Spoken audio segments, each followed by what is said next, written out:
3 मई 2023 से लगातार मणिपुर में हिंसा देखने को मिल रही है। सीआरपीएफ के लोगों की गोलियों से या उनकी वजह से बच्चों की मौत हुई है। असर खुद तो कह रहे कि उन्होंने नॉर्थ ईस्ट के डेवलपमेंट के लिए बहुत काम करे, लेकिन मणिपुर का कोई सोल्यूशन, इतना लंबे समय से वहाँ पे प्रोटेस्ट चल रहे हैं, इतने लंबे समय से कॉन्फ्लिक्ट चल रही है, सोल्यूशन क्यों नहीं निकल पाया?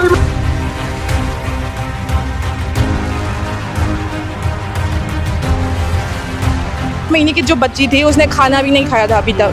दूध पीते वाला बच्चा है जो मर गई, उसका क्या था? ये ऐसा क्यों है? क्या आपने जैसे बताया कि मणिपुर को गवर्नमेंट अपना हिस्सा नहीं समझ रही है, मणिपुर के लोगों को अपना नहीं समझ रही है, ये पार्शलिटी क्यों हो रही है?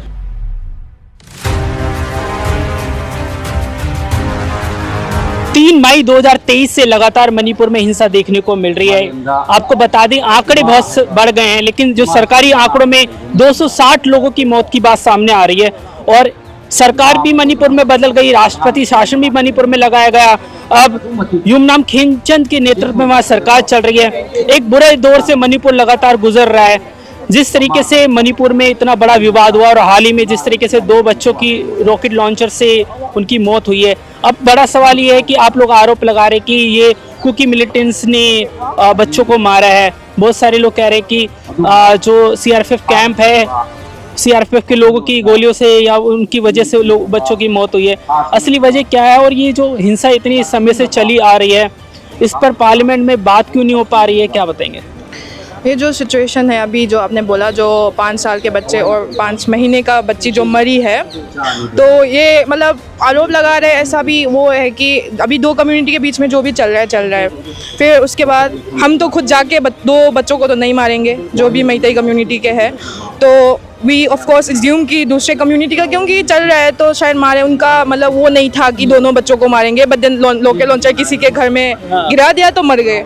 या तो अगर इंडियन गवर्नमेंट बोल रही है कि उन्होंने नहीं किया है, या तो सिक्योरिटी फोर्सेस ने किया है या तो कुकी मिलिटेंट ने किया है, क्योंकि जो जगह है जहाँ पे ये हुआ है, ट्रोंगलाओबी जगह है, ये बफर जोन से 3-4 किलोमीटर दूर है। जो बफर जोन क्यों रखे गए हैं? ताकि वहाँ के लोग, मतलब ये सब ना हो। सीआरपीएफ जो भी पैरामिलिट्री फोर्सेस है जो क्यों लगाए गए हैं, मतलब इंडिया का बजट से तो कट रहा है ना उनका, वहाँ पे इसलिए है कि ताकि सुरक्षा हो, हमारे मतलब प्रोटेक्शन हो। बट देन उनके रहते हुए 2-3 किलोमीटर, मतलब 2-3 किलोमीटर ऐसे पैदल भी चले जाएंगे, उस जगह पे ऐसा हो रहा है। फिर ऑफ कोर्स लोगों को तो गुस्सा आएगा। फिर लोगों को गुस्सा आ गया, अगर 2 बच्चे मर गए, मुझे गुस्सा आ रहा है इधर वहाँ पे जो उनकी लोकेलिटी के है, जो जान पहचान है, उनको क्यों गुस्सा नहीं आएगा? Everyone should feel for this. तो तब प्रोटेस्टर चले गए। सीआरपीएफ कैंप बहुत पास में था, वो जो घर जो जहाँ पे हुआ, तो प्रोटेस्ट करने चले गए, ओपन फायर कर दिया। हमने तो कभी नहीं सुना कि यहाँ पे मतलब जब पैरामिलिट्री फोर्सेस कंट्रोल करते हैं, पानी से कंट्रोल करते देखा है, लाठी से कंट्रोल करते देखा है, ओपन फायरिंग जिंदगी में कभी नहीं देखा, पर मणिपुर में देखने को मिल रहा है। या तो और ये लोग ये कर पा रहे हैं क्योंकि इंडियन गवर्नमेंट ने उनको ऑर्डर दिया हुआ है कि शूट एंड साइड जो भी है। लेकिन सरकार खुद तो कह रही कि उन्होंने नॉर्थ ईस्ट के डेवलपमेंट के लिए बहुत काम करें, लेकिन मणिपुर का कोई सोल्यूशन, इतना लंबे समय से वहाँ पे प्रोटेस्ट चल रहे हैं, इतने लंबे समय से कॉन्फ्लिक्ट चल रही है, सोल्यूशन क्यों नहीं निकल पाया? मतलब सरकार बोल रही है कि डेवलपमेंट, ये नॉर्थ लुक इस पॉलिसी, ये सब तो चलता आ रहा है क्योंकि उनको वहाँ से पैसा आते हैं। नॉर्थ ईस्ट जो जगह है, हमको भी इसलिए इंडिया में घुसाया क्योंकि वहाँ से एक बहुत क्रिटिकल जगह है, बॉर्डर है हमारे पास सबके साथ, तो वो सब चीज़ें डेवलपमेंट बोल रहे हैं। कल मैंने अभी भी बोला कि वुमेन रिजर्वेशन बिल, नारी शक्ति, अगर मेरे अंदर में, इनके अंदर में जान नहीं रहेगा तो नारी शक्ति से हम क्या करेंगे? वी जस्ट वन, मतलब हमको बस ये चाहिए कि हम जिंदा रहे। ये तो सबके लिए राइट है ना, हम जिंदा रहे बोल के, और उस मतलब हमको प्रोटेक्ट करने के जगह पे वो लोग घी डाल रहे हैं में, सिक्योरिटी फोर्सेस चला रहे। सीसीटीवी तोड़ा हुआ वीडियो आपने भी देखा होगा, अभी वायरल हो रहा है। सीसीटीवी क्या तोड़े, क्या छुपाना चाहते हैं जो देख नहीं सकते हम, जो कर रहे हैं वो लोग, और प्राइवेट प्रॉपर्टी तोड़ रहे, मार रहे, क्या है पता नहीं। डेवलपमेंट का तो मेरे को मतलब स्कूल बंद है, कॉलेजेस बंद है, हॉस्पिटल में एम्बुलेंस रोक रहे थे एक दिन, उस दिन, तो इस सब में क्या डेवलपमेंट है? हम मर रहे हैं रोज, तो क्या डेवलपमेंट है? ये हम पूछना चाहते हैं सरकार से। आप बताइए, आप क्या बोलेंगे? हमने पूछा था कि पार्लियामेंट पे इसके बारे में बात क्यों नहीं हो रहा है, and why are not they bringing up this matter in parliament. I think कि the number of voters they consider before bringing up the parliament, like Manipur के बारे में बात करके उन लोगों को क्या फ़ायदा मिलेगा। जहाँ पे ज़्यादा वोटर्स मिलेंगे वही उसकी उस स्टेट के बारे में, उस स्टेट की इशू के बारे में बात करने से हमें ज़्यादा बेनिफिट्स मिलेंगे, तो वही इशू के बारे में बात करेंगे। But Manipur like if you consider the number of voters, it doesn't seem to benefit that much in the election. So they consider कि like ignore करने से ज़्यादा हमारा like it would benefit us more in election, क्योंकि election से ज़्यादा हमें vote नहीं मिलेगा तो उसके इशू के बारे में बात करके क्या फ़ायदा चलेगा। And also about the thing, लेकिन मैं एक चीज आपसे पूछ रहा हूँ, जैसे नागालैंड में हमने देखा, नागालैंड में भी एक समय ऐसा था कि वहाँ बड़े प्रोटेस्ट हुए, वहाँ पे एक अलग नागालैंड से तोड़कर एक अलग स्टेट बनाने की बात हुई, लेकिन वो सारी चीज़ें सॉल्व हो गई। लेकिन यहाँ पे आपको क्या कुछ बहुत बड़ी कमी सरकार को दिखती है कि सरकार वोट को लेकर कुकी और मेहतीस में डिफरेंस नहीं कर पा रही है, क्या वो बैलेंस बनाने में कामयाब नहीं हो पा रही है? वो चीज़ है, जब ग्रेटर नागालैंड का मांग हुआ तो उसमें भी मणिपुर के लैंड थे जो मांग रहे थे वो लोग, बट तभी मतलब हम मैतेई लोग प्रोटेस्ट करने आए सड़क पे, पर एक दूसरे को नहीं मार रहे थे। तब गवर्नमेंट के खिलाफ वो लोग कुछ मांग रहे थे, हम लोग कुछ बोल रहे थे, क्योंकि वो ऑर्गेनिक था, मतलब दिल से किया गया था दोनों साइड से। अभी ये वाला जो है, जो अभी हो रहा है मणिपुर में, इसको इंडिया गवर्नमेंट को ये चाहिए, प्रॉक्सी वार जो बोलते हैं, ये चाहिए कि हम हमेशा ये होते रहे, क्योंकि ये अनस्टेबल रहे मणिपुर, ताकि उनको जो भी है, उनका जो भी पॉलिटिक्स है, मेरे को समझ में तो नहीं आ रहा है लोगों को मार के उनको क्या मिल रहा है, but this is orchestrated by the Indian government. Indian government को चाहिए ये सब, क्योंकि मणिपुर बहुत छोटा स्टेट है, अगर वो को रोकना चाहिए, जब बस 22-23 लाख 30 लाख का पॉपुलेशन है, अभी इसको रोकना चाहिए। मतलब रोकने का मन हो तो रोक सकते हैं, नहीं चाहते, इसलिए ये सब चल रहा है अभी भी। अब ये बताइए, इतनी बड़ी इंसर्जेंसी वहाँ पे चल रही है दोनों तरफ, मैं ये कह रहा हूँ कि कोकिस की तरफ भी बहुत सारे लोगों ने अपने अपने उन्होंने कैंप्स बना रखे हैं, आप लोगों ने भी अपने कैंप्स बना रखे प्रोटेक्शन के लिए। इतने हथियार कहाँ से आ रहे हैं? क्या ये आर्मी के हथियार है या फिर चाइना फंडेड कर रहा है, क्या हो रहा है? थोड़ा उसके बारे में। About this, I have to say, like any civilian cannot afford this kind of arms and you know the things that they are using, na bomb, everything, na they can't do it, na. Like Manipur is not that rich that we can't do anything this much level of like fighting, violence. But like we know that somebody is behind all of this thing, na. And something big, something very big, and Manipur is also like very much well known ki there is poppy cultivation there every like hills around the state. 9 hills, Manipur is surrounded by 9 hills, and all these 9 hills, it can't be like anybody can't go to that place because of these certain protocols and rules set by the government, na. It's something like which has already been orchestrated by the Indian government so that they can segregate people among in the state. And the thing is that they are in the upper hierarchy, upper echelon. They know that they can't be touched. Yeah, it's true they can't be touched, and they are doing it very deliberately, and it's very much evident in everywhere that even though we are like gathering here, it's been numerous times that we are here, and we don't get anything from them.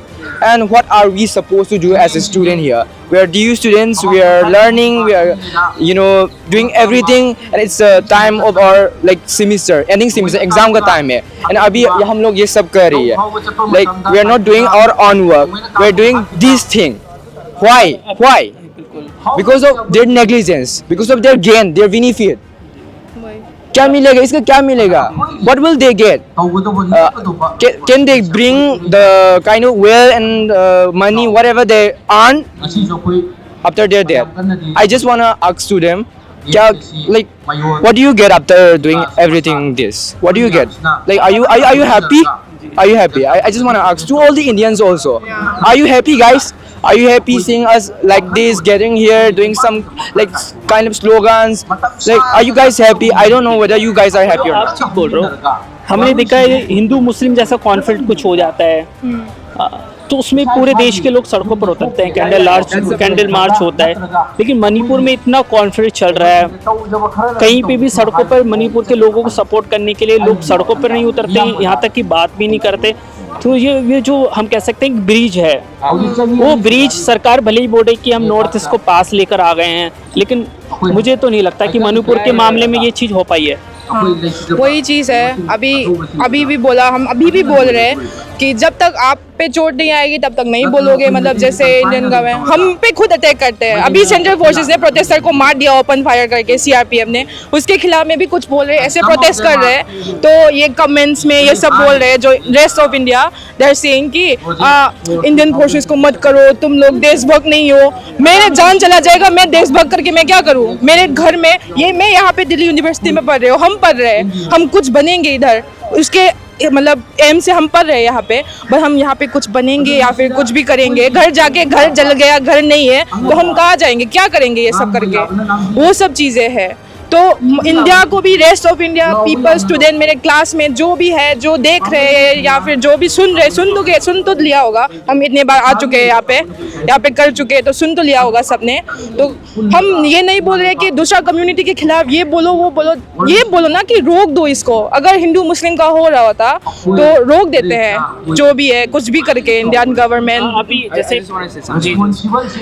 when something happens between Hindu and Muslim, na, the Indian government is trying their best to stop anything, whatever violence or anything in Haryana or whatever in Delhi. But why are they not stopping whatever happening in Manipur in the last year? Because if anything happens between Hindu and Muslim, it's their loss. It's the economic breakdown. Because India's का population सबसे हिंदू ज़्यादा है, इसकी पीछे मुस्लिम है। तो मणिपुर का population तो मैतेई, हिंदू, लाइक कुकी, मैतेई मुस्लिम बहुत छोटा है ना। सो it's like they are not getting anything, any gain. It's like it's Manipur ho chal raha na, is their gain. That's why they are doing it. But if that's between the Hindu and Muslim, it's their loss. So they are just focusing on what's anything for their gain, and it's very simple. Don't stoop so low, Indian government. Don't stoop so low. Don't stoop so low. It's so simple that you are doing all of these things. When somebody from Manipur or for anywhere from Northeast, when we get something from Olympics or whatever, we get laurels for our country. You like Mr. Narendra Modi ji, you just uploaded on the Twitter, Instagram. You are ready to just get the credit every time, everywhere, anywhere. But at this time, in the last years, what are you doing, Mr. Narendra Modi? What are you doing? Like, are you feeling happy? Manipur को हम पूरे भारत में, पूरी दुनिया में हम देखते हैं कि स्पोर्ट्स का हब है। फुटबॉल को लेकर तो हम देखते हैं कि मणिपुर में सब लोग बहुत आगे हैं। कहीं ना कहीं जो इस पूरे इन्वायरमेंट की वजह से जब विकसित भारत की बात करते हैं कि 2047 तक विकसित भारत होगा, तो ऐसे तो मुझे लगता नहीं है अगर मणिपुर का कंट्रीब्यूशन नहीं होगा तो विकसित भारत तो बहुत दूर है। बहुत दूर है अभी। वो That's their strategy. I think that's their strategy. Manipur is in the hub point of like is policy Thailand, Cambodia, where if they can control Manipur, it's their gain. They can control the market, na. It's their policy. We know it. Indian government, we know it. What you guys are doing, we know it. We exactly know what you are doing, but we can't do anything because our government, our state government, is also under your control. And we are students here. We can't do anything. We are just sitting here, like sloganing. We can't do anything. We don't deserve this. Yumnam Khemchand को वहाँ पे मुख्यमंत्री बनाया है। लोग कह रहे हैं कि he is not deserving as a chief minister. लोगों ने प्रोटेस्ट भी यहाँ पे करा। अभी कोई डिजर्विंग नहीं है, जो कोई नहीं है। अभी गवर्नमेंट में चले जाओ, हम खुद देख लेंगे जो भी है। मारेंगे एक दूसरे को, उनके रहते हुए मार रहे हैं। टैक्स तो भर रहे हैं हम सब। bootlicking, nothing else, bootlicking. जी का वो देख रहे तो हैं। अभी जो इलेक्शन आएगा, सो क्या उसमें क्या चीजें अगर आपके हिसाब से कुछ गवर्नमेंट वहाँ पर आती है, क्योंकि हम जो वहाँ का हम कह सकते हैं कि बहुत लंबे समय से एक पार्टी को मेजोरिटी मिलना बहुत मुश्किल रहा है वहाँ पे। तो अगर जो ये गवर्नमेंट की जो पॉलिसीज़ है अगर उस हिसाब से चले, ऑपोजिशन भी मणिपुर के बारे में बहुत लंबे समय से आवाज़ नहीं उठा रहा है, तो क्या बोलेंगे? तो वही है, मुझे तो कोई नेता अभी समझ में ही नहीं आ रहा है। ओपोजिशन हो, मेरे को बीजेपी से ना कोई दिक्कत है, कांग्रेस से दिक्कत है, सबसे दिक्कत है मुझे। सबसे क्या कर रहे हैं मेरे को समझ में नहीं आ रहा है। ओपोजिशन बोलेंगे एक दिन के लिए बोलेंगे, जब सब मतलब वो भी पार्लियामेंट का एंड में, वो शायद रूलिंग पार्टी बोलने नहीं देती है शायद, बट इनको वंदे मातरम में बात करना है, दूसरे चीज़ों में बात करना है, ये वुमेन रिजर्वेशन बिल, क्यों डिलिमिटेशन, ये सब में बात करना है। बस मणिपुर का सिचुएशन में बात नहीं कर रहा है। अभी कुछ महीने पहले ही मणिपुर ये इंडियन वुमेन टीम फुटबॉल खेला था बिगेस्ट, उसमें 6-7 मणिपुरी थे, मणिपुरी लड़की, वो खेल के आ गए यहाँ पे छाती पे इंडिया लिख के, खेल के भी वापस आ गए। शायद उनका घर कल जल जाएगा, फिर क्या बोलेंगे। इन्होंने स्लोगन भी लिखा है, इस किलिंग 5 months old बॉय। तो अब छोटे बच्चे की भी मौतें हो रही हैं। 5 महीने की जो बच्ची थी उसने खाना भी नहीं खाया था अभी तक, दूध पीते वाला बच्चा है जो मर गई, उसका क्या था। और उसका फादर जो है BSF जवान है, बिहार में ड्यूटी कर रहा है, हाँ इंडिया का सेवा कर रहा है, और उसका बेटी मणिपुर में मर गया। And the very irony of this situation is that, you know, this bacha, like this 5 months old bacha, they just went to Manipur only for their winning ceremony. We had this ceremony just to eat food, and instead of getting food, what did she get? Bomb, but also in their own home. आप Which एक चीज़ responsible for all of this? बताइए, एक चीज बहुत important, जब नक्सली movements की हम बात कर रहे हैं, गवर्नमेंट ने ऑलमोस्ट नक्सलिस्ट को खत्म कर दिया ऐसा माना जा रहा है। तो ये भी इतनी बड़ी प्रॉब्लम नहीं है, इस प्रॉब्लम को भी सॉल्व कर सकती थी सरकार, लेकिन कहीं ना कहीं इंटरेस्ट में नहीं है गवर्नमेंट के। ये ऐसा क्यों है? क्या आपने जैसे बताया कि मणिपुर को गवर्नमेंट अपना हिस्सा नहीं समझ रही है, मणिपुर के लोगों को अपना नहीं समझ रही है, ये पार्शलिटी क्यों हो रही है? मणिपुर का लैंड जो है ना, जो जमीन है, ये सब है, जो ट्रेड है, बॉर्डर है, वो सब इंडिया अपना समझ रही है, बस हम लोगों को अपना नहीं समझ रही है। या उनका पैसा चाहिए, उनको जो ट्रेड से मिल रहा है वो सब तो मिलेगा उनको, वही है। बट जो अभी नेक्स्ट मतलब मणिपुर में भी बोलते हैं गवर्नमेंट के हिसाब से, तो जैसे स्टेट CM है, जैसे PM है, वो लोग बोलते हैं कि मणिपुर में पीस है। उनके हिसाब से तो सब हो रहा है, जो भी हो रहा है, सस्पेंशन ऑफ ऑपरेशन शुरू बोलते हैं, उनको मतलब तनख्वाह दे के रखते हैं, बोलते हैं कि बंदूक नहीं है, तो सस्पेंशन ऑफ ऑपरेशन साइन कर चुके हैं, बट कहाँ से आ रहे हैं बंदूक फिर? तो ये सब चीज़ें उनके मतलब मोदी जी और अमित शाह जी और जो भी है, जो हमारे CM है, उनके हिसाब से तो सब कुछ शोप हो रहा है, बस नहीं हो रहा है वो अलग बात है। वो डेलुलू में जी रहे हैं, हम अपने जेंजी वर्ड में बोलते हैं डेलुलू, डेल्यूजन में जी रहे हैं। तो ठीक है, देखेंगे। अब ये सवाल देखिए कि लोकतंत्र की बात हम कर रहे हैं, लोगों को अपनी सेफ्टी के लिए खुद हथियार उठाने पड़ रहे हैं। आप इसी प्रोटेस्ट में आए मणिपुर वाले में, तो ये बड़ा इशू लगातार बढ़ता जा रहा है और सरकार को कोई ना कोई सोल्यूशन जरूर इस पे देखने की जरूरत है। अगर मणिपुर को आप लोग अपना हिस्सा मानते हैं, अगर 7 स्टेट्स नॉर्थ ईस्ट स्टेट्स को गवर्नमेंट बोल रही है कि हम वहाँ पे विकास लेकर जा रहे हैं, लेकिन मणिपुर में विकास तो दूर दूर तक नहीं दिख रहा है, और इस हिंसा से मणिपुर बहुत पीछे चला गया है। बहुत सारा इंफ्रास्ट्रक्चर मणिपुर का बर्बाद हो गया है, बड़ी संख्या में लोग लगातार मरते जा रहे हैं। और भी लोगों से हम बात करेंगे और आपको जमीनी हकीकत दिखाने की कोशिश करेंगे।